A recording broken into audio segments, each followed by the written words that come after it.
Do you want to know what the most dangerous lie you whisper to yourself is?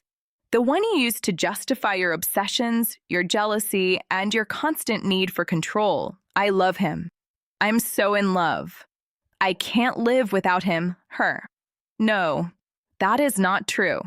The correct word is desire. Because if I take away your excuses, if I remove the romantic veil, what remains is simple. You are not seeking a soul. You are seeking a reflection of your deficiencies and a source of immediate gratification. You fear real intimacy, the one that demands vulnerability and not just passion. You fear that the other person sees you completely, with your lights and shadows, and decides that you are not enough. You fear the independence of the other because that forces you to confront your own loneliness. You fear losing the chemical high of novelty, the challenge of conquest, the excitement of what you do not yet have. And because of that fear of reality, you have confused chemistry with destiny, adrenaline with the soulmate. You have learned to consume people as if they were objects, seeking sensations, not connections. You accept relationships where communication is limited to the bed or fleeting messages. You accept the cycle of intensity that fades, only to reignite the fire with someone new, or with the same person when they distance themselves. You accept being manipulated or manipulating just to keep that spark alive. And you call it intense love or unrestrained passion. But we all know that's not it. True love seeks the well-being of the other, even if that means letting go. Yours is a toxic mix of possession, fear of emptiness, and the terrible habit of confusing excitement with the sacred bond. Do you know what the clearest indicator is?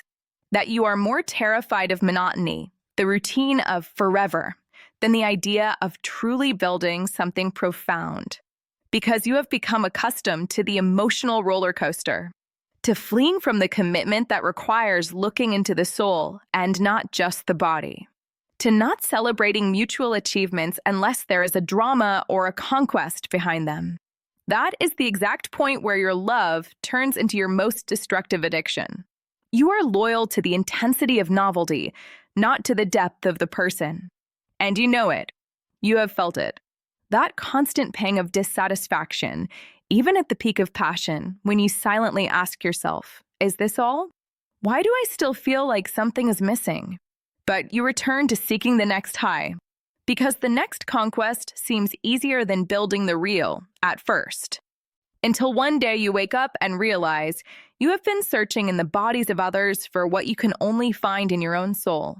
Here comes the part nobody tells you.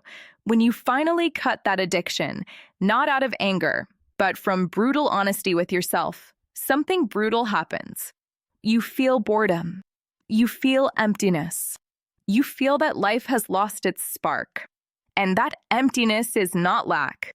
It is space.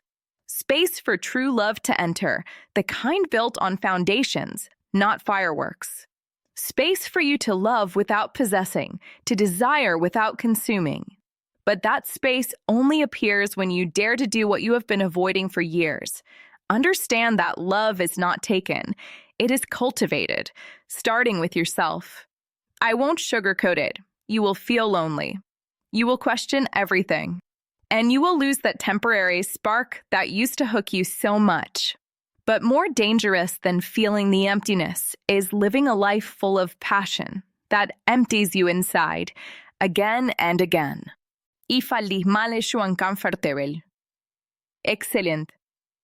It means we be just hit the sore spot. And if you want a way to differentiate desire from true love, and how to build the latter, stay here. But scamming is soul surgery, but it will al shoe. What do you think of this script? I believe it has enormous potential for impact.